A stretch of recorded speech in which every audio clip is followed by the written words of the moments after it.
Romanos capítulo 12.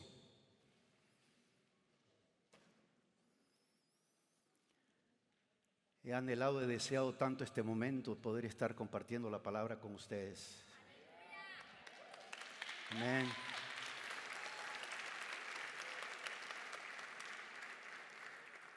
Vamos al capítulo 12 del libro de Romanos y vamos a leer del versículo 1 en adelante. Ponlo por favor en la nueva traducción viviente. Dice la nueva traducción viviente en Romanos 12. Por lo tanto, amados hermanos, les ruego que entreguen su cuerpo a Dios por todo lo que Él ha hecho a favor de ustedes. Que sea un sacrificio vivo y santo, la clase de sacrificio que a Él le agrada. Esa es la verdadera forma de adorarlo. No imiten las conductas ni las costumbres de este mundo. Más bien, dejen que Dios los transforme en personas nuevas al cambiarles la manera de pensar. Entonces, aprenderán a conocer la voluntad de Dios para ustedes, la cual es buena, agradable y perfecta. Basado en el privilegio y la autoridad que Dios me ha dado, le advierto a cada uno de ustedes lo siguiente: ninguno se crea mejor de lo que realmente es. Sean realistas al evaluarse a ustedes mismos. Háganlo según la medida de fe que Dios les haya dado. Así como nuestro cuerpo tiene muchas partes y cada parte tiene una función específica, el cuerpo de Cristo también. Nosotros somos las diversas partes de un solo cuerpo y nos pertenecemos unos a otros. Dios en su gracia nos ha dado dones diferentes para hacer bien determinadas cosas. Por lo tanto, si Dios te dio la capacidad de profetizar, habla con toda la fe que Dios te haya concedido. Si tu don es servir a otros, sírvelos bien. Si eres maestro, enseña bien. Si tu don consiste en animar a otros, anímalos. Si tu don es dar, hazlo con generosidad. Si Dios te ha dado la capacidad de liderar, toma la responsabilidad en serio. Y si tienes el don de mostrar bondad a otros, hazlo con gusto. Este año es el año de atmósferas de vida. Y hemos venido tocando diferentes temas acerca de atmósferas de vida. Está la atmósfera creada por Dios cuando Él se manifiesta. Hay una atmósfera cuando uno está adorando a Dios. Hay una atmósfera cuando Dios se manifiesta de esa manera. Y hay otra atmósfera que uno carga. Es la atmósfera que uno crea de acuerdo a la actitud, de acuerdo a los pensamientos que uno tiene, de acuerdo a las acciones y las decisiones que uno toma. Eso crea una atmósfera. Y donde quiera que uno vaya, esa atmósfera uno le acompaña. Y por eso debemos de aprender a crear atmósferas de vida. En varias ocasiones le he dicho que varios teólogos están muy de acuerdo en que el libro de Romanos contiene la suficiente información y la suficiente capacidad de enseñarnos teología y doctrina, que podríamos vivir bien la vida cristiana solo con el libro de Romanos. Y el apóstol Pablo, al cual se le atribuye este libro, está hablando sobre unas cosas muy importantes. Yo hoy les voy a hablar acerca de una atmósfera de vida, y la atmósfera de vida que les voy a hablar es la atmósfera de pertenezco a un cuerpo. Esa es la atmósfera que voy a hablar hoy. Pertenezco a un cuerpo. Y quiero que cada persona que está aquí ponga atención. Si usted está por primera vez, ponga atención.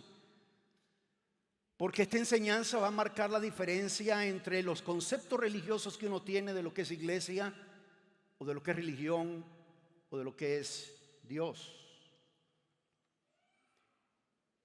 Voy a comenzar a enseñarles algunos versículos. Los primeros 2 versículos no voy a tomar mucho tiempo en ellos, porque el siguiente domingo me voy a enfocar en esa atmósfera que hablan esos 2 primeros versículos, pero sí voy a mencionar algo. Y cuando el apóstol Pablo está enseñando en este libro de Romanos, especialmente en este capítulo 12, él nos está diciendo en el versículo 1 que la vida cristiana comienza con nuestro compromiso personal con Cristo. Y luego el apóstol Pablo nos pasa a decir que el siguiente compromiso, de los 2 compromisos más importantes que se hacen en la vida cristiana, el segundo compromiso, que es un aspecto muy importante, es mi compromiso con el cuerpo de Cristo. Hay personas que se llaman a sí mismos cristianos, hay personas que se identifican a sí mismos como cristianos, pero no tienen pertenencia a un cuerpo. Está el cuerpo universal, lo que se llama el cuerpo universal de Cristo, lo compone toda la iglesia, todas las iglesias. Pero está el aspecto de la expresión corporal de ese cuerpo cuando uno pertenece a una asamblea, y es en esa asamblea, en este caso coinonía, donde uno manifiesta su compromiso personal con Cristo y donde uno manifiesta su compromiso con su cuerpo. Si una de las analogías que se usa mucho para enseñar lo que es la vida cristiana es el cuerpo, y lo vamos a ver en la palabra en este día. Miremos algunas cosas. ¿Qué significa ser parte de esa atmósfera de vida? ¿Qué significa? Porque si tú dejas que Dios te hable hoy, muchas cosas en tu corazón se van a alinear con la voluntad de Dios, se van a alinear con la palabra de Dios, se van a alinear con lo que Dios quiere para tu vida. En el primer versículo, en el versículo 1, y ahora voy a irme, lo leí en la Nueva Traducción Viviente por razón de lo simple y lo claro que lo presenta. Pero quiero que vayamos a la Biblia de las Américas. En la Biblia de las Américas, en el versículo 1 dice: por consiguiente, hermanos, os ruego por la misericordia de Dios que presentéis vuestros cuerpos como sacrificio vivo y santo, aceptable a Dios, que es vuestro culto racional. El apóstol Pablo, al final de ese versículo, usa la palabra vuestro culto racional. No se maneja mucho esa palabra aquí en medio del ambiente cristiano, pero si uno va de México hacia abajo en Latinoamérica, cuando la persona va a ir a la iglesia dice: vas a ir al culto, vas a asistir al culto.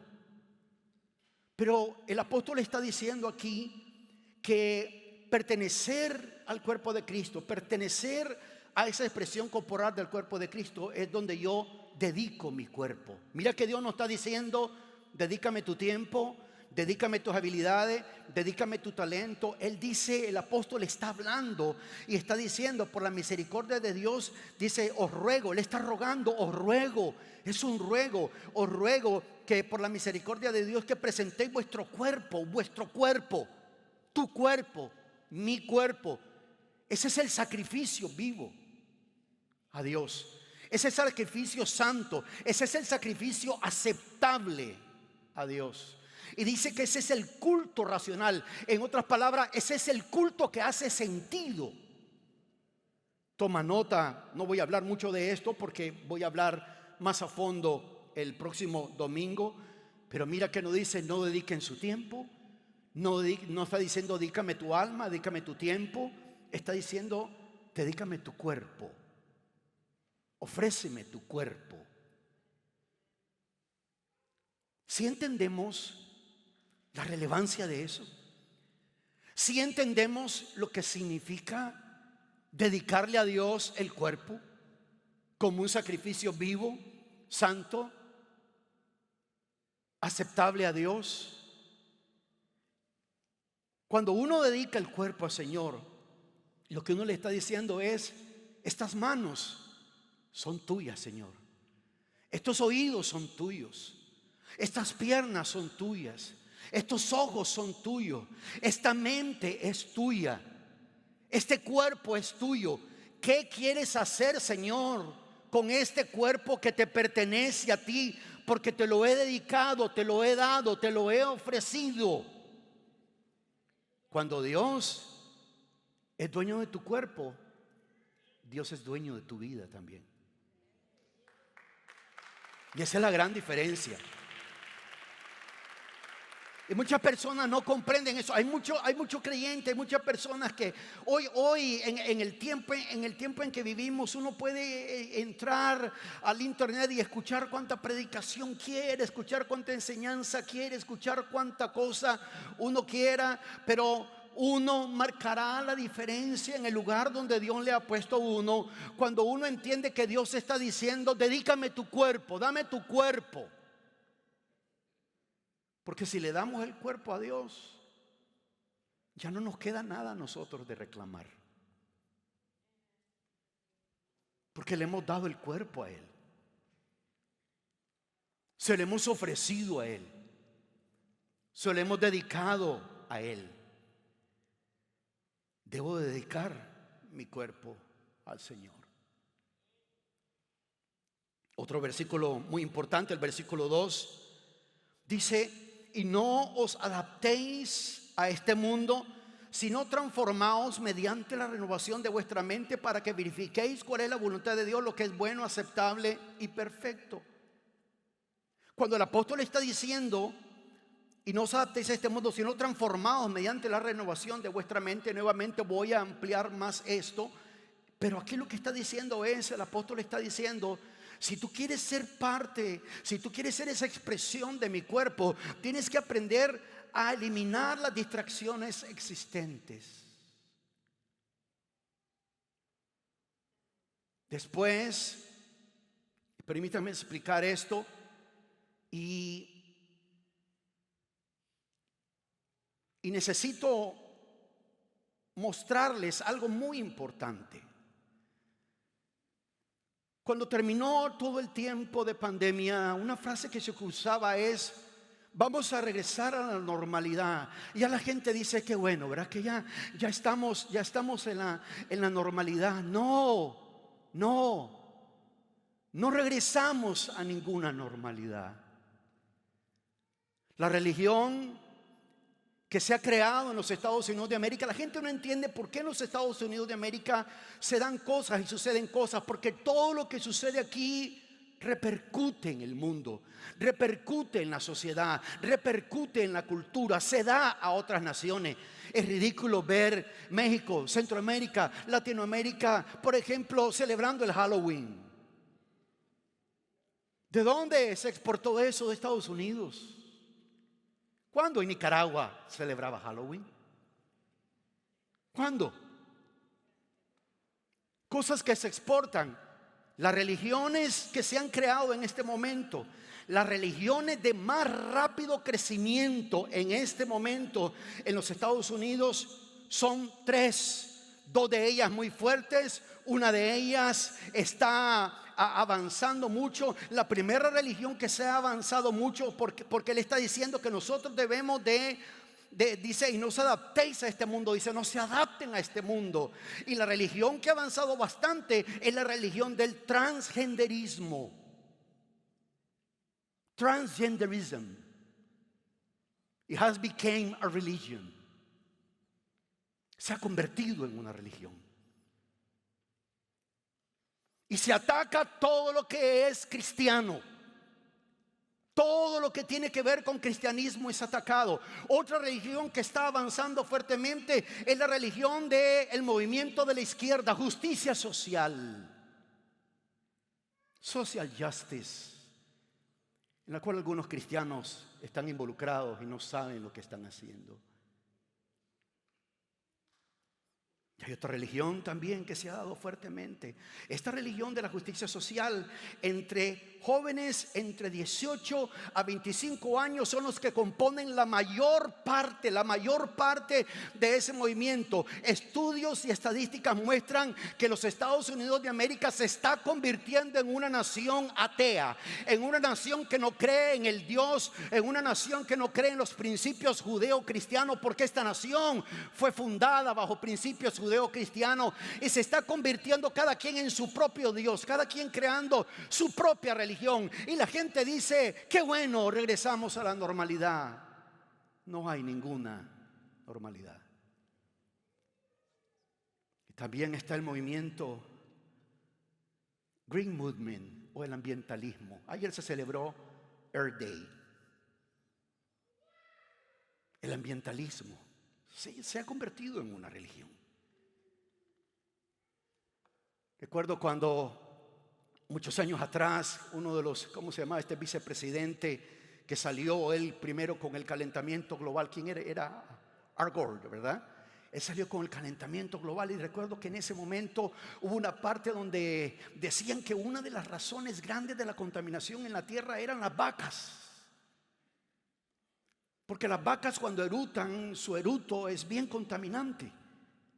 Y desde entonces yo me dispuse: me voy a comer cuanta vaca yo vea.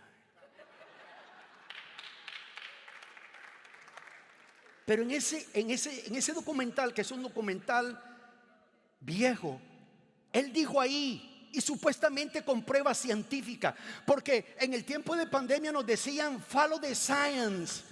Pero cuando me dicen que un hombre puede quedar embarazado, ahí no puedo ver la biología, ahí no puedo ver eso, sino cómo se percibe esa persona. There is nothing normal in America.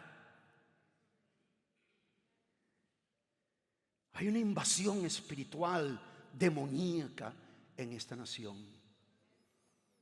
Y el problema es que mucho cristiano no le toma el tiempo de por lo menos informarse.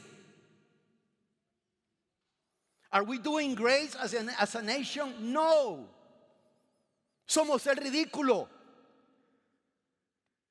Mientras Rusia y China, sus militares son bien varoniles, los Estados Unidos de América, con sus banderas de colores y arcoíris, y las naciones del mundo se burlan de los Estados Unidos. Usted va a Europa, si usted tiene la oportunidad de ir a Europa y solo mencionas, aquí uno se da el lujo: soy ciudadano americano. Ve allá a Europa y di que eres ciudadano americano. Vas a ver lo que te van a decir.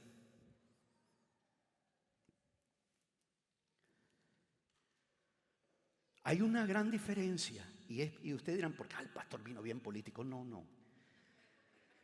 Hay una gran diferencia en estas cosas con las personas que asisten a las iglesias. Y es que la gente que está metido en todo esto se identifican a sí mismos como militantes. ¿Quién es un militante? Alguien que pertenece y defiende una ideología. Y no solamente la defiende, son activos. Es donde viene la palabra. Muchas personas dicen: no, yo soy activista de justicia social. Está defendiendo una ideología. Y el apóstol está diciendo de que nosotros debemos de eliminar las distracciones. Hay personas que quieren servir al Señor siempre y cuando Dios no interfiera con su horario, con su estilo de vida. Dice: sí, yo quiero servir a Dios, pero a mi manera. ¿Cuál es el patrón de este mundo? El patrón de este mundo, alguna de las cosas es: obtén todo lo que pueda, de la manera que sea, al costo que sea, haz dinero, no importa cómo, busca ser siempre el número uno. Todo lo que tengas ganas de hacer, quítate las ganas, puedes hacer todo lo que quieras, vive de acuerdo a la forma como te percibes. Eso es parte del patrón de este mundo. El patrón de este mundo es un modelo, es una manera de pensar, es una forma de pensar.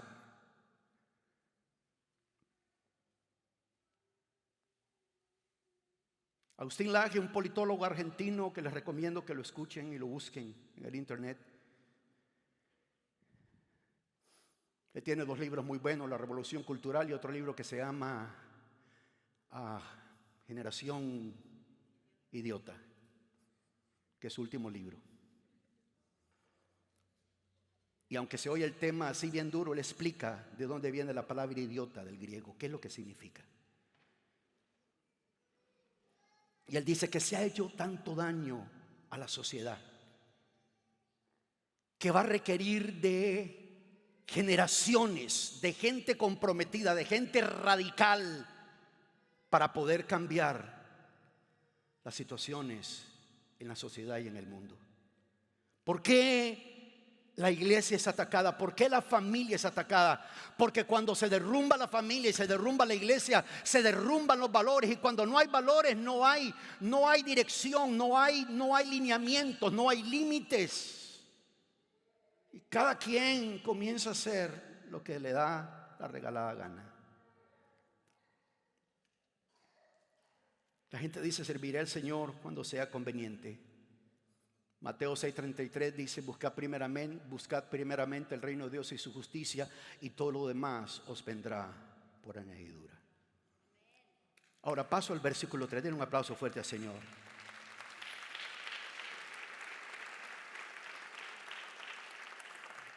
Dice el versículo 3: porque en virtud de la gracia que me ha sido dada, digo a cada uno de vosotros que no piense más alto de sí que lo que debe pensar. Lo vuelvo a leer. Porque en virtud de la gracia que me ha sido dada, digo a cada uno de vosotros que no piense más alto de sí de lo que debe pensar. Lo tercero que debo de hacer, recuerden, lo primero es dedicar mi cuerpo, lo segundo es eliminar las distracciones, lo tercero es, tengo que aprender a evaluar mis fortalezas. ¿Cuántos quieren que Dios se fortalezca en sus debilidades? ¿Cuántos? ¿Cuántos pueden decir: Señor, fortalécete en mis debilidades?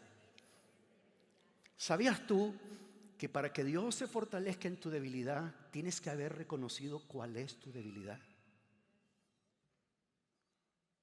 Dos cosas que un creyente debe reconocer es cuál es su fortaleza y cuál es su debilidad. Y uno debe aprender a evaluar eso. Y Él quiere que pensemos de nosotros con un juicio moderado, con un juicio correcto. Por ejemplo, la palabra sobrio, si ustedes van a estudiar esa palabra en el griego, la palabra sobrio se compone por lo menos de dos palabras, que significa salvar y mente. La palabra sobrio tiene que ver con salvar y mente. Así que cuando decimos que una persona es sobria, está salvando la mente.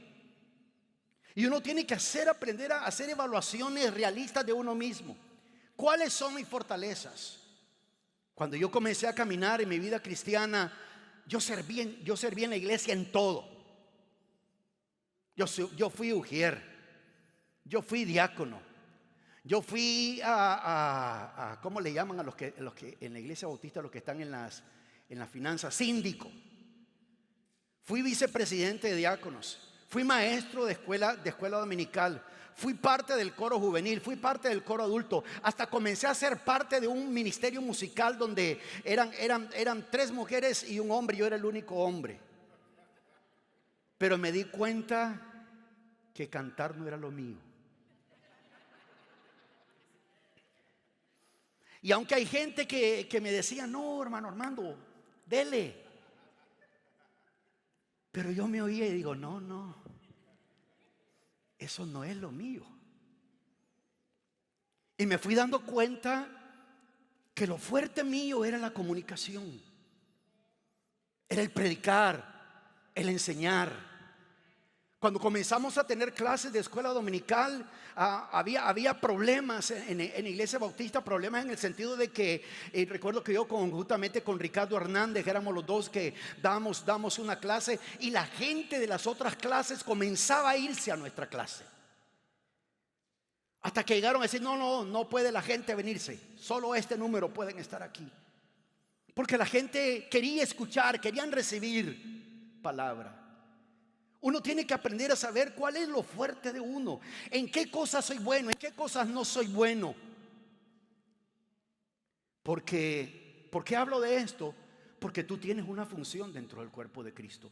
Dios no ha llamado a personas que es que este sirve porque este es bueno para esto. Toda persona que ha nacido de nuevo ha recibido por lo menos un don, por lo menos, y eso estoy poniendo lo mínimo.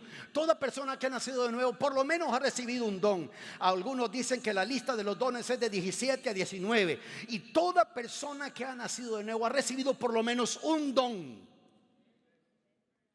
Y eso es suficiente para uno dejar de ser espectador. ¿Quieres ser sano? ¿Quieres liberarte de cosas? Aprende a alabar a Dios. Aprende a buscar a Dios. Si te sientes en un momento de depresión, en un momento difícil, aprende a alabar a Dios. Aprende a adorar a Dios solo, sola. Aprende a exaltar al Señor, porque algo pasa cuando tú, y una vez, y más adelante vamos a hablar sobre la atmósfera de vida de la alabanza y la adoración. ¿Qué es lo que sucede? ¿Por qué Pablo y Silas, cuando estaban adorando al Señor, las cadenas se rompieron, las puertas se abrieron? Hubo algo, la alabanza y la adoración causó algo, trajo una atmósfera. Hoy últimamente, no, pues fulano, fulana se siente mal, no, pues que vaya el psicólogo, que el psicólogo aquí, que el psicólogo allá, que el psicólogo. Necesitas meterte con Dios, necesitas llegar delante del Señor, necesitas decirle al Señor: este cuerpo te pertenece, y si te pertenece este cuerpo, sánalo, ayúdame, fortaléceme, llévame adelante. Dios lo lleva a uno por procesos. Dios lo lleva a uno por procesos. Amado, cuando a mí me hicieron esta cirugía aclaro que es en la rodilla, no me hice ninguna cirugía plástica ni nada. En la rodilla, al mes y cuatro días yo iba, pero los de terapia física me decía: oye, vas avanzando tremendo, vas bien rápido, qué rápido. Y yo, amén, voy a tener una sanidad rápida, me voy a recuperar rápido. Y recuerdo que un día antes le dije a Sandra: en 2 semanas ya estoy en iglesia. Para mí, hace mes y medio yo ya tenía que estar en la iglesia. Y haciendo ejercicio me lastimé hasta el punto que regresé a 0. Y dije: bueno, Dios quiere mostrarme algo. Dios quiere enseñarme algo. Porque si tú eres una persona activa, una persona que sirves a Dios y te pone inquieto por meses, Dios comienza a trabajar cosas en tu vida. Y uno comienza a darse cuenta que es el Espíritu Santo el que sostiene la iglesia, que es el Espíritu de Dios el que hace obras en la vida de uno, que es el Señor el que hace algo poderoso. Hay personas que malinterpretan, o hay personas que se van a los extremos. Hay personas que dicen: yo no soy indispensable, yo no tengo valor, y se van a los extremos, aun cuando oran. Ustedes saben que aquí en este ministerio, desde hace muchos años, nosotros dejamos de orar de esa manera porque entendimos quiénes somos.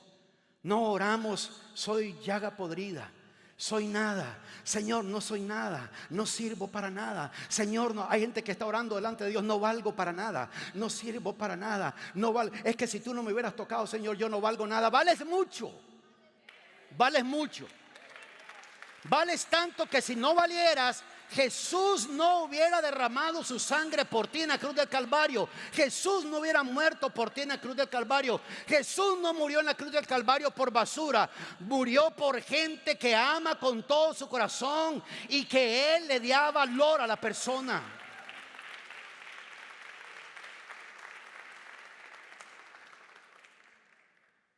Pero hay que ser humilde. Y las personas malinterpretan humildad. Algunos piensan que humilde es poner la cara. Otros piensan, que se los he explicado, que humilde es tener pocos recursos. Estoy seguro que en Centroamérica, hablo de mi país, Nicaragua, tenemos la costumbre: pase esta casa humilde. No hay casa humilde. No hay casa humilde, no hay ropa humilde, no hay carro humilde. Sí, tal vez el carro se está desbaratando y uno dice: le voy a dar ray, pero es bien humilde mi carro. Su carro no es humilde. Su carro está viejito, se está desbaratando. Eso es lo que es. Pero humilde no es. La humildad, además de cuando lo aplicamos a Jesús en cuanto a humildad, es poder bajo control. Cuando lo aplicamos a nosotros, humildad es ser honestos con nosotros mismos. Soy bueno a esto no soy bueno. puedo servir en esto. Yo probé de todo. Cuando era ujier, Dios trabajó conmigo, en mi carácter, mi temperamento. Yo era bien pleitisto. Y como ujier me peleé una vez. Ustedes saben la historia. Estoy dando los boletines ahí en la entrada de la iglesia, ¿no? Pase, hermanos, pase. Gloria a Dios, Dios le bendiga. Pase, Dios le bendiga. Bienvenido, gloria a Dios. Pase a alabar al Señor. Y pasa un hombre diciendo un montón de vulgaridades a las hermanas que estaban ahí. Yo le dije, cálmese, hombre. No sea mal hablado, no sea vulgar. Y me dijo, ¿tú quién eres? Le digo, cálmese. ¿Y qué me vas a hacer? Y te vuelvo a ver así al lado. Le digo, espérame a la vuelta de la esquina. Y me fui a la vuelta de la esquina y me comencé a dar de golpes con el tipo. Lo que no tomé en cuenta que en la iglesia bautista de ese lado de la calle están las ventanas. Y el pastor de seguro miraba que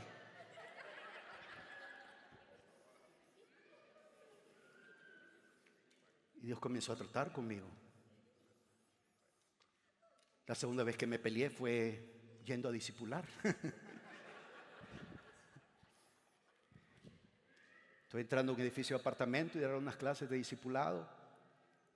Y voy pasando con mi Biblia. Están unos tipos así en una grada y en lo que yo voy pasando uno me mete el pie. Estaban tomando y yo me meto el pie y yo caigo de cabeza ahí. Y sale mi Biblia para allá. Y comienzan, él va a venir, el hermanito, esto y lo otro. Y yo me levanto y me comienzo a dar de golpes con los tipos en el pasillo. Salió gente, nos separaron, pero la gente del apartamento donde yo iba no salieron. Y cuando yo entro, me dicen, hermano, qué bueno que llegó hasta ahorita. Estaban unos borrachos ahí peleándose en el pasillo.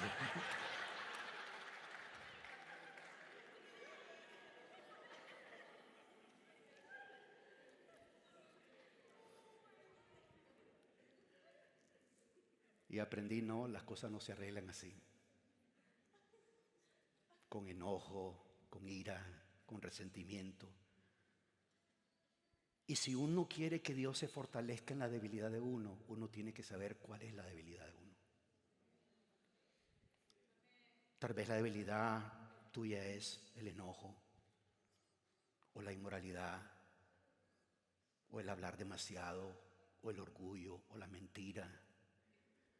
Y solo cuando el apóstol Pablo dice que el Señor le dijo, bástate mi gracia porque mi poder se fortalece en la debilidad. Fue el apóstol Pablo el que dijo, yo estaba allí cuando mataban a Esteban. Yo estaba ahí cuando lo estaban apedreando. Y el apóstol reconoce su posición y dice, entre la lista de pecadores, yo soy el primero. Yo soy el número 1. Pero también más adelante lo vemos hablando diciendo, imítenme a mí, así como yo imito a Cristo.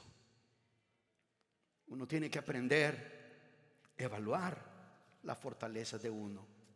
Y luego ese mismo versículo que estábamos viendo comienza a decir en el versículo, de otra parte del versículo 3, dice, sino que piense con buen juicio según la medida de fe que Dios ha distribuido a cada uno. Buen juicio. Uno tiene que aprender a pensar correctamente.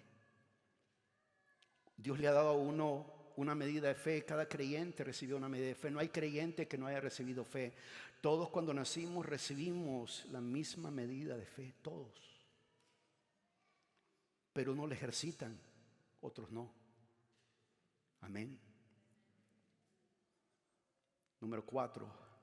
Luego el apóstol comienza en el versículo 4 diciendo, pues así como en un cuerpo tenemos muchos miembros, pero no todos los miembros tienen la misma función. Dice que así como en un cuerpo tenemos muchos miembros, pero no todos los miembros tienen la misma función, así nosotros que somos muchos, somos un cuerpo en Cristo e individualmente miembros los unos de los otros. Y es ahí la parte, por eso les hablé de militancia. Porque estos movimientos han avanzado tanto que tienen un montón de gente radical, violenta, para llevar sus ideas al extremo, mientras que los creyentes nos metemos en un mundo de cuatro paredes y no queremos hablar nada, no queremos decir nada, no queremos expresar nada. Mientras que esto avanza, se necesita también cristianos radicales. Y cuando hablo de cristianos radicales, no me estoy refiriendo a cristianos groseros, a cristianos molestos, a cristianos enojados, sino radicales. Radical en servir a Dios, radical en el discipulado, radical en compartir el evangelio, radicales en llevar este evangelio, porque la maldad de este mundo va a avanzar más y más y más y más, y el evangelio va a ser la única luz alumbrando a los hombres.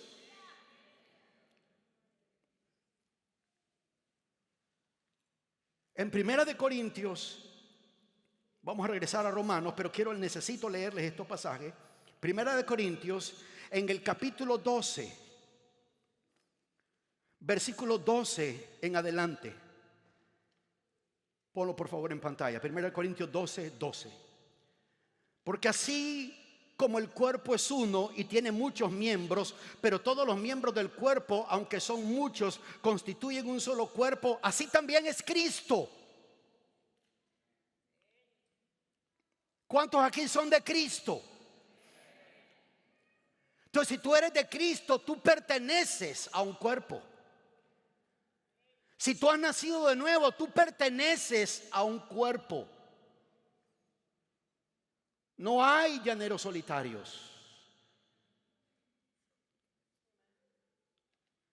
Es una serie muy antigua, El Llanero Solitario, Lone Ranger. Pero hasta él no era solo, tenía un indio que era su amigo. Creo que se llamaba Toro. Siempre andaba con él. Pero hay muchos cristianos que quieren vivir la vida cristiana solos, solas, que piensan que servir no es importante. Aquí dice, así también es Cristo, así como tu cuerpo. Hoy tu cuerpo vino completo. Hoy tu mano no dijo, ve tú, yo me quedo. No dijo eso. Si tú viniste es porque todo tu cuerpo está acá. Pues por un mismo espíritu, dice el versículo 13, todos fuimos bautizados en un solo cuerpo, ya judíos o griegos, ya esclavos o libres, y a todos se nos dio de beber del mismo espíritu. Porque el cuerpo no es un solo miembro, sino muchos. Si el pie dijera, porque no soy mano, no soy parte del cuerpo, no por eso deja de ser parte del cuerpo. Y si el oído dijera, porque no soy ojo, no soy parte del cuerpo, no por eso deja de ser parte del cuerpo. Si todo el cuerpo fuera ojo, ¿qué sería del oído? Si todo fuera oído, ¿qué sería del olfato? Ahora bien, Dios ha colocado a cada uno de los miembros en el cuerpo según le agradó. A Él le agradó. Según le agradó, dice. Y si todos fueran un solo miembro, ¿qué sería del cuerpo? Sin embargo, hay muchos miembros, pero un solo cuerpo. Y el ojo no puede decir a la mano, no te necesito. ¿Escuchaste, hermano? ¿Escuchaste, hermana? La palabra dice que un miembro no le puede decir al otro, no te necesito. No necesito ayuda de nadie. No necesito ayuda de la iglesia. No necesito que nadie se meta conmigo. No necesito que nadie me hable. La palabra dice que no puede decir el ojo eso.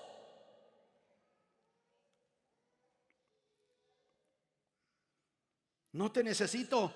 Ni tampoco la cabeza a los pies, no necesito.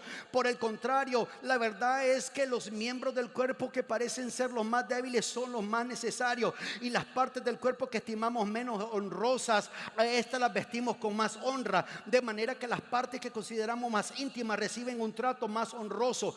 Por algo nuestros órganos vitales están escondidos dentro del cuerpo. Sí, mi mano es importante, pero yo podría vivir sin una mano. Pero si no tengo hígado, voy a morir.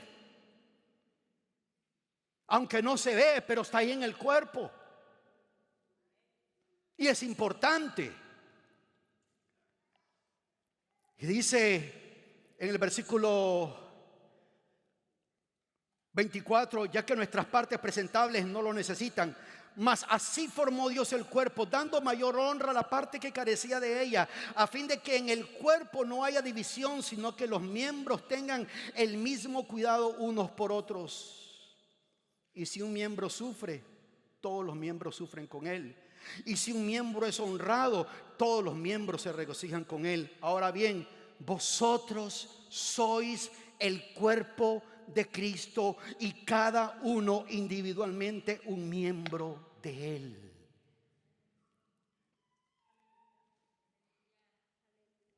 Esta enseñanza tira por abajo aquello de que es que no me involucro por esto, no me involucro por lo otro. Algo que sucede, Efesios capítulo 4. Ya casi se me termina el tiempo, pero hoy yo no lo voy a ver el tiempo. Efesios 4, versículo 11 al versículo 16.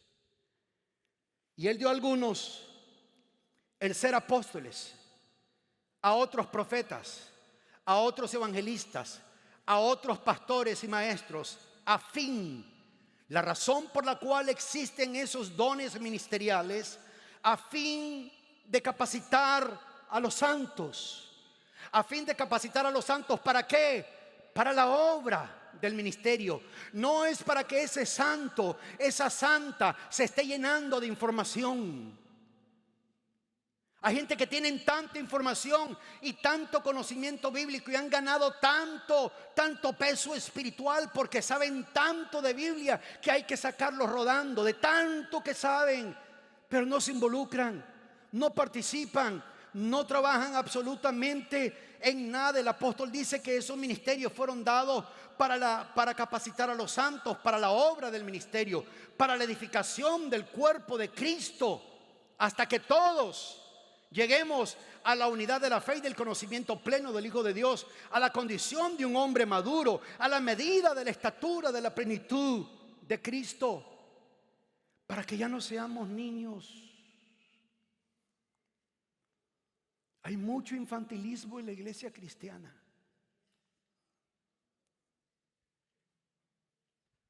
¿Alguien se ofende? Me voy. Ese es infantilismo. Alguien se ofende, no sirvo. Ese es infantilismo, esa es inmadurez.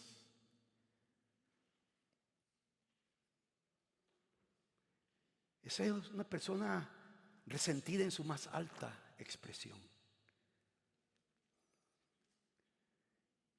Mi medida, la medida con la cual yo me tengo que comparar es Cristo. Uno puede dar su testimonio como uno era antes, pero eso no es lo que define lo que uno ha crecido. Lo que define lo que uno ha crecido es Cristo. ¿Cuánto me parezco a Cristo? ¿Cuánto quiero imitar de Él?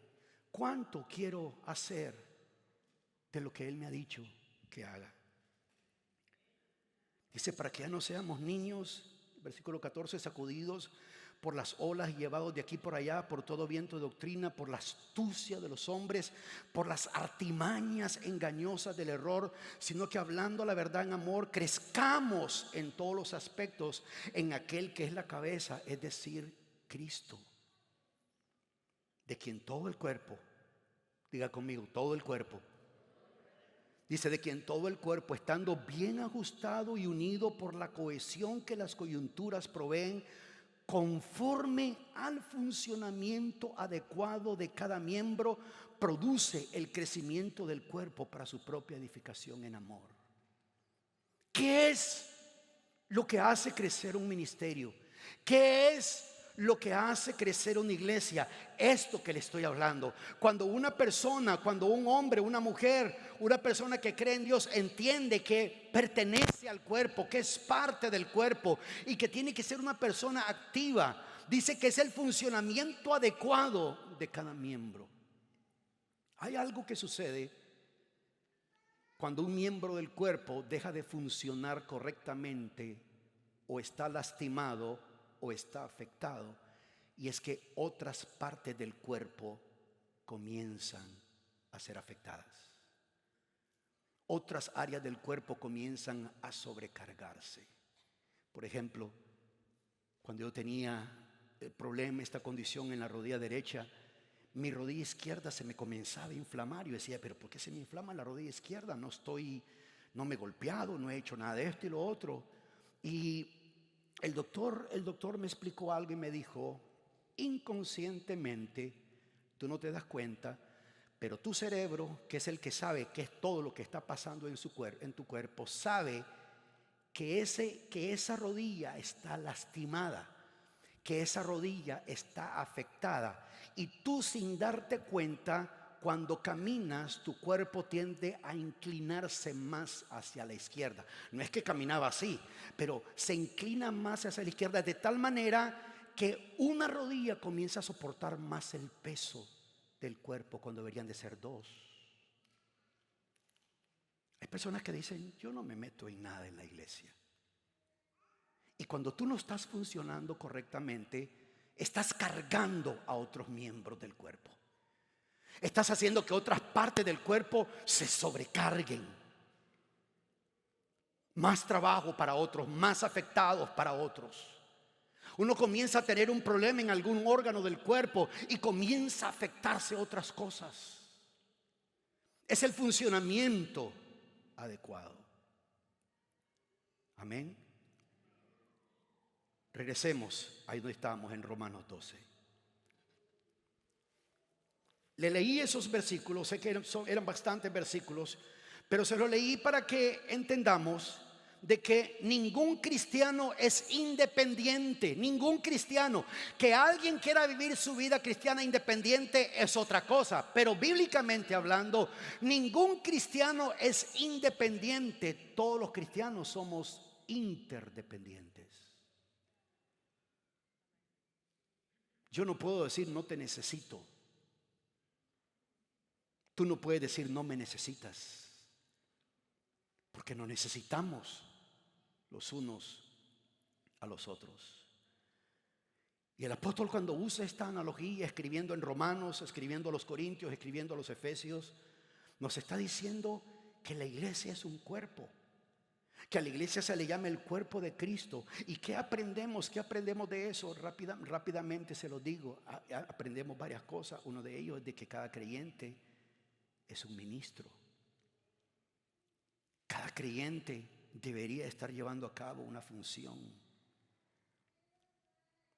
La Escritura claramente dice que cada cristiano es eso. Que uno debe de ser de ese tipo de persona que participa, ser militante del Evangelio. El apóstol Pablo habla de la participación del Evangelio. Y muchas veces las personas comienzan a tener una idea, un concepto, y piensan que no, pues yo vivo el cristianismo a mi manera. Por eso era que cuando sacaban estas ideologías, la famosa frase love is love. Sí, Dios es amor. Sí, Dios acepta al individuo, pero Dios no acepta el estilo de vida. A la mujer adúltera le dijo, ni yo tampoco te condeno, vete y no peques más. Aquel paralítico en el estanque de Betesda que fue sanado, luego se encontraron nuevamente con el Señor y le dijo, mira, ten cuidado de tu vida, no te vaya a venir una cosa peor.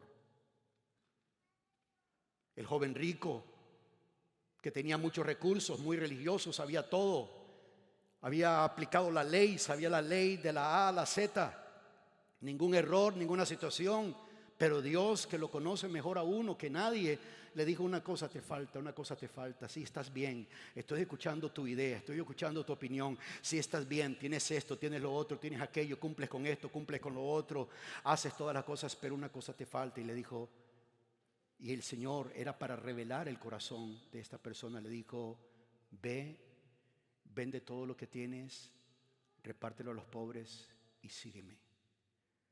Y dice la palabra que Jesús vio, que lo amó a este joven, pero tuvo tristeza cuando vio que se iba, porque él tenía muchos bienes y él amaba más esas cosas que cualquier otra cosa. Cada creyente es un ministro. Cada creyente tiene una función diferente.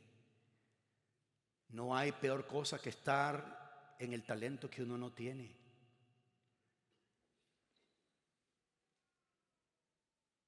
¿Por qué yo no tengo un ministerio musical? Porque no sé cantar.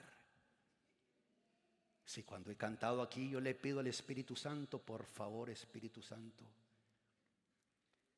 o me pones en sintonía mis cuerdas vocales, o haces un milagro que todos escuchen bien.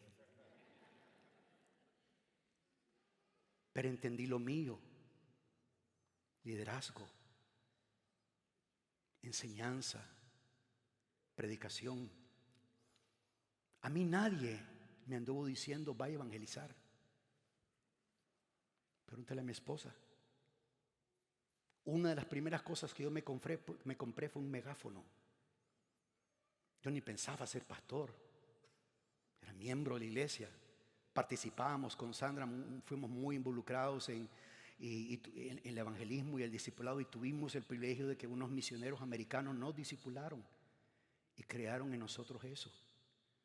Y cuando yo entendí que uno debía de compartir el evangelio, yo me compré un megáfono y me iba a predicar en las calles, solo, con el megáfono. Después gente se comenzó a unir conmigo. Llegó un momento en que el grupo de jóvenes que salía conmigo a veces eran 30, 35, 40, que sé, yo no les dije nada, solo me miraban que iba a evangelizar, y me iba con ese megáfono y me quitaba las ganas de predicar. En ese momento yo ni predicaba en púlpito ni nada, y me iba a la calle a evangelizar, porque entendía que debía de tener una función. Amén.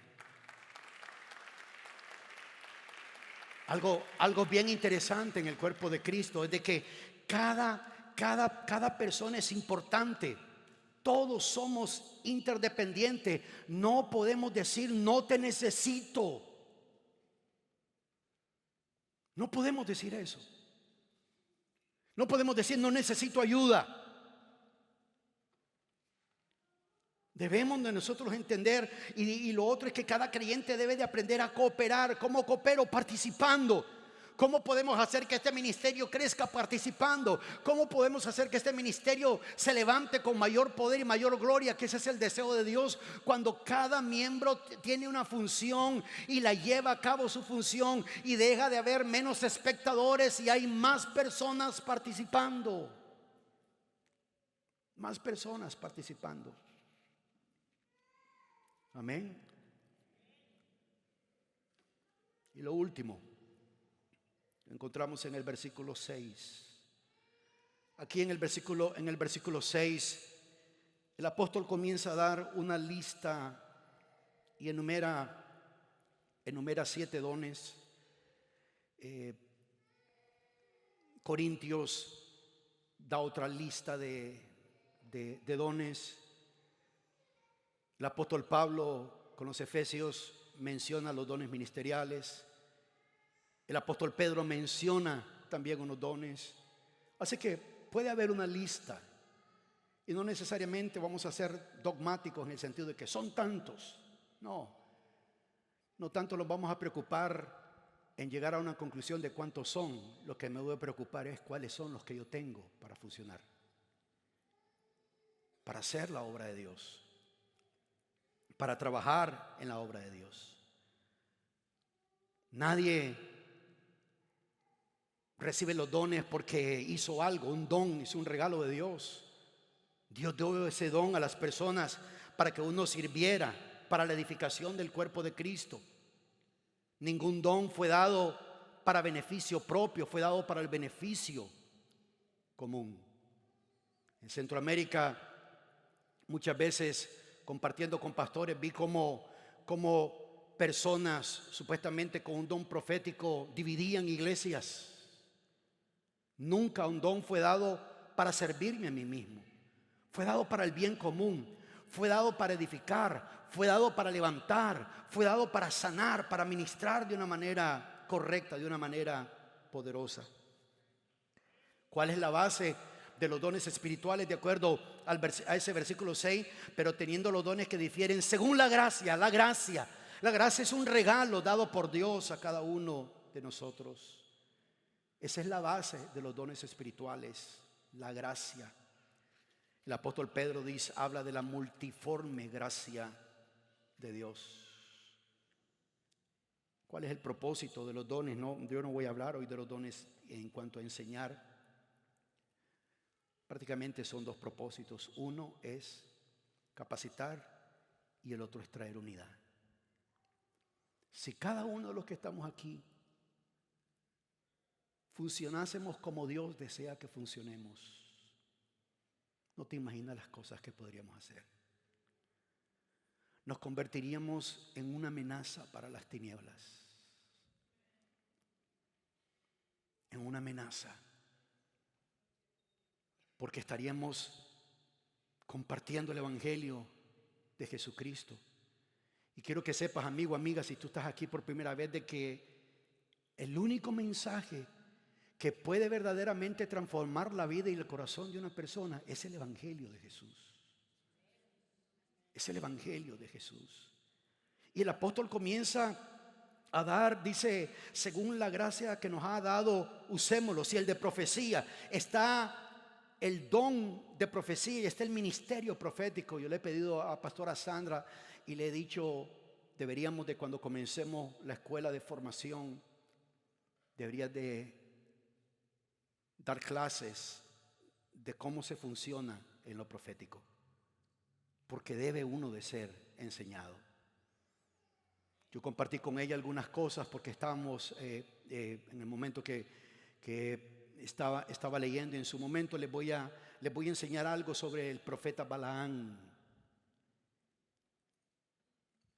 y qué es lo que nos enseña esta persona. Pero si la profecía tiene que ver con proclamar la palabra de Dios, revelación. En muchas iglesias bautistas profecía es solamente predicación, pero la palabra griega enseña que cuando estamos hablando de profecía estamos hablando también de revelación. Revelación. Algo que Dios quiere dar, algo que Dios quiere mostrar. Es interesante que el segundo don que el apóstol enumera en esa lista es el de servicio.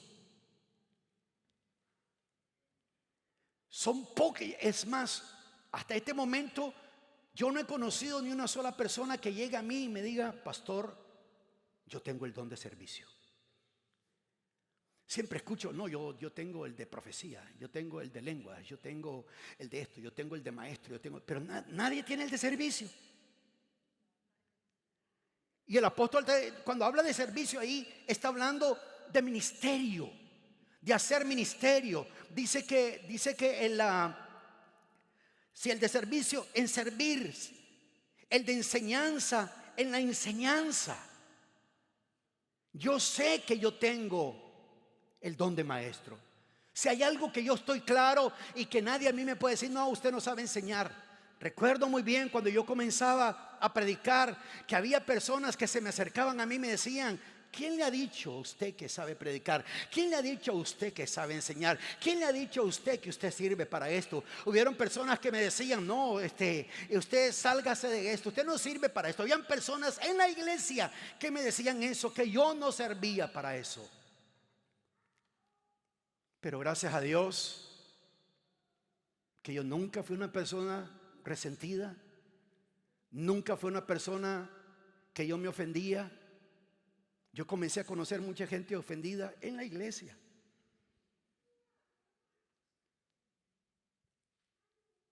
Y entendí que Dios me había llamado a algo. La exhortación, cuando habla del don de exhortación, no es regaño. No es de, me encontré el hermano tal y le pega su buena exhortada. Lo que está diciendo es, le pegó una regañada que no se le habían dado en su vida. Y se lo exhorté. Pero la exhortación tiene que ver con levantar, animar a la persona. No es de que la persona que tiene la exhortación no es que se encuentra a alguien desanimado. Y le voy a explicar un poquito más de lo de la misericordia. No es que encuentra a alguien desanimado. Sí, hermano, yo le entiendo. Yo sé que usted está desanimado. Yo estoy un poquito desanimado, no mucho, pero pues yo le vengo aquí entonces el desanimado y el medio desanimado se encuentran y eso termina terrible. Terrible. La Biblia dice claramente que el que exhorta en la exhortación, el que da con generosidad, dice que el que da, que lo haga con liberalidad. Liberalidad es generosidad. ¿Cómo puedo saber si alguien tiene el don de dar? Por su actitud. Aman dar. No es que vamos a levantar la ofrenda.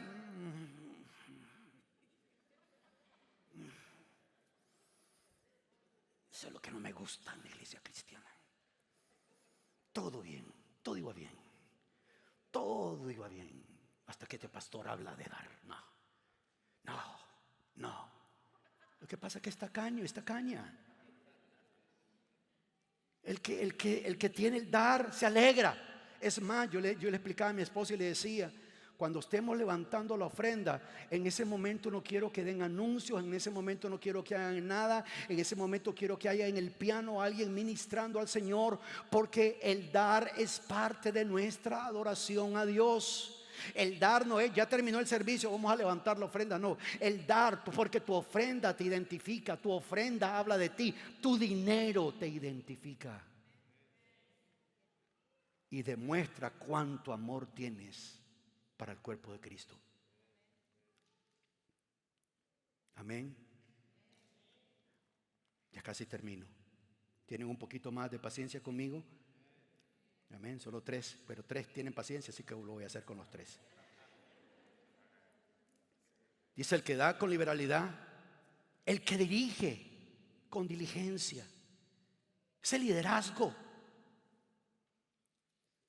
La persona, es interesante, pero la palabra griega que tiene que ver para liderazgo, o que tiene que ver aquí, como dice en la Biblia de las Américas, el que dirige, esa palabra tiene que ver con impulso o velocidad. Impulso, velocidad. Si algo que nosotros nos dimos cuenta desde el comienzo de nuestro caminar como creyente, mi esposa y yo, era que Dios nos llamaba al liderazgo. De que Dios nos llamaba al liderazgo. Porque ser una persona que tiene liderazgo es una persona que guía, que motiva a alguien a la acción. Y una de las características de una persona así es que no desperdicia su tiempo. Por eso escuchen lo que le voy a decir, por eso es que las personas que no tienen este don o no entienden este don, critican y siempre hablan de la persona que tiene liderazgo y dicen: no, es que fulano es muy agresivo. Lo que pasa es que como el que tiene liderazgo empuja. El que tiene liderazgo dice: vamos a hacer algo. El que tiene liderazgo dice: ¿usted qué está haciendo? Nada, pues véngase, vamos a ocuparlo en algo. El que tiene liderazgo hace eso. Y la persona que no entiende eso dice: no, es que, por eso ustedes van a escuchar esta frase en las iglesias: no, es que no me gusta que me presionen. No, es que fulano de tal, fulanita ya no viene por mucha presión. No, fulanito, fulanita no viene porque simple y sencillamente son inmaduros y no han entendido una participación. No estoy hablando de maltratar a la gente, pero sí estoy hablando que en el liderazgo tiene y siempre tendrá que haber un cierto nivel de exigencia. Porque la vida es así. Vaya usted a su trabajo y haga un trabajo mediocre. Le animo a que haga eso. Este lunes llegue a su trabajo y sea mediocre. Cuando pase su jefe por ahí y le encuentre sentado, usted dígale, y su jefe le dice: ¿y por qué? ¿Qué pasó? No, aquí quiero estar sentado. Como dicen algunos, quiero observar. Hágalo en su trabajo. Hágalo, pero hágalo por favor. Vaya en su trabajo, no haga nada, no participe, No le haga caso a su jefe. Haga lo que quiera. Si a usted le dice, mire, tengo que mover esto para allá, usted no lo mueva para allá, usted muévalo para otro lado. Póngalo donde quiera. Hágalo. Le animo a que lo haga. Y luego me viene a decir cuánto tiempo duró en su trabajo antes que lo corrieran. Porque todo en la vida tiene un nivel de exigencia. Todo. Todo en la vida. La gente en la iglesia no quiere que haya un nivel de exigencia.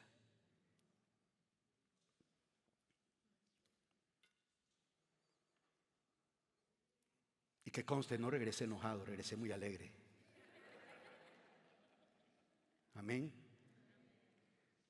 Pero necesitamos que cada persona entienda algo correcto. Y termina diciendo el apóstol Pablo, el que muestra misericordia, escuche esto, el que muestra misericordia con alegría. ¿Escuchó eso? El que muestra misericordia, que lo haga alegremente. Algunas personas se pasan en esto de la misericordia. Piensan que misericordia es como si alguien está desanimado o desanimada, si alguien está mal, sentarse ahí a su lado y tener empatía con esa persona. Le entiendo, hermano. Le entiendo, hermana. Si tienes un amigo y tú dices, no, tengo que mostrarle misericordia a este amigo te dice, no, es que la vida es dura. La vida es difícil. Porque si hay algo que las tinieblas tratan de convencerte es causar un estado de ánimo en tu vida en que no puedas funcionar. Cuando yo estaba en este proceso, constantemente me llegaban ataques mentales de mi estado emocional. Y como yo reconocía eso, yo le decía a Sandra, ora por mí. Ora por mí. O le decía, dile a la gente que oren por mí. Pero hay personas que están en un estado emocional y están teniendo lucha y no buscan ayuda. Y de pronto te encuentras con alguien que te muestra misericordia, pero lo que está teniendo es empatía. Porque puede ser cierto que uno pueda tener esa empatía porque ha pasado por algo similar y uno puede entenderlo. Pero hay algo bien interesante. La palabra alegremente en griego literalmente significa brillar con esplendor. Así que cuando tú estás teniendo misericordia con alguien, esa persona está recibiendo luz de parte tuya y esa persona es animada.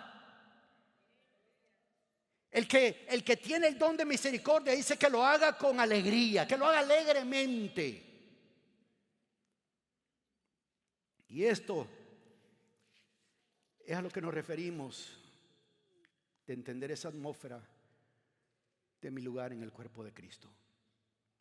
Si aquí hubiera algún hombre, alguna mujer o algún amigo, amiga que está en este lugar por primera vez y nunca ha abierto su corazón al Señor, nunca ha recibido al Señor, yo quiero que sepas que la primera vez que yo fui a una iglesia cristiana fue por dos razones. Número uno, la persona que me hablaba a mí del evangelio en ese momento, cuando yo conocí a ese hombre, practicaba el evangelio.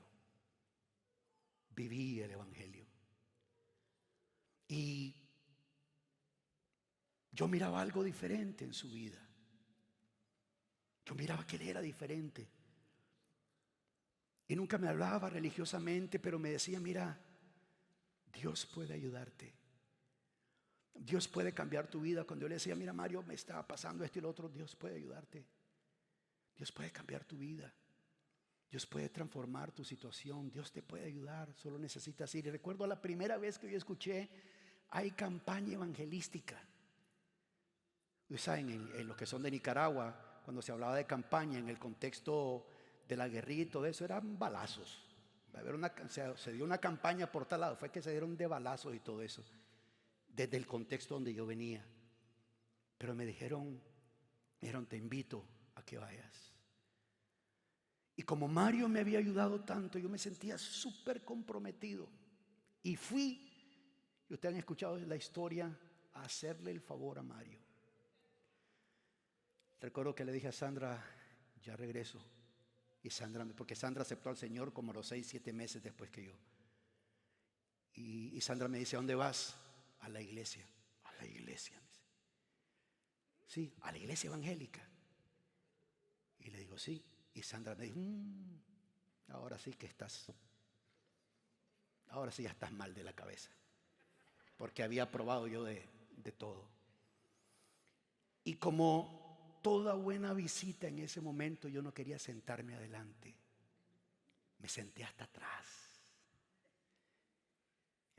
Ahí eran bancas, la última banca.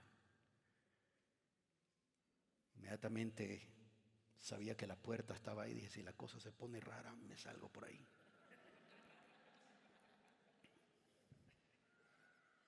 Y ese día hablaron sobre la paternidad de Dios, este evangelista. Yo me había criado sin mi padre de los 10 años. Mi padre falleció cuando yo tenía 10 años. Y cuando este predicador hablaba sobre la paternidad de Dios, lágrimas comenzaron a correr por mis mejillas. Desde los casi 11, 12 años de edad hasta los 21, 22 años, cuando acepté al Señor, en ese periodo de tiempo nunca lloré. Y si me pasaba algo, se me ponían los ojos todos lagrimosos, pero nunca corría una lágrima por mi rostro porque yo estaba completamente amargado con la vida y culpaba a Dios de muchas cosas. Pero cuando este hombre comenzó a hablar de recibir al Señor en el corazón, de abrir el corazón para Dios, yo recuerdo que yo me secaba así, yo decía, pero ¿qué me está pasando? Y cuando hicieron la invitación de recibir al Señor, yo fui el primero en pasar al frente. Y recuerdo que yo estaba allá al frente y decía a mí mismo, me decía, yo no entiendo nada de esto, no sé lo que está pasando, pero sé que necesito a Dios. Y entregué mi vida a Dios. Y comprendí de que la vida que Dios tenía para mí era una vida donde Él quería transformar y cambiar muchas cosas. Y no puedo terminar este momento sin hacer esa invitación. Y quiero que juntos adoremos al Señor. Y quiero que medites en lo importante de rendir tu vida al Señor, lo importante de dedicar esa parte de tu vida al Señor, lo importante de decirle a Dios, aquí estoy, Dios tiene una idea y un deseo para tu corazón, pero uno tiene que aprender a rendir eso delante de Dios.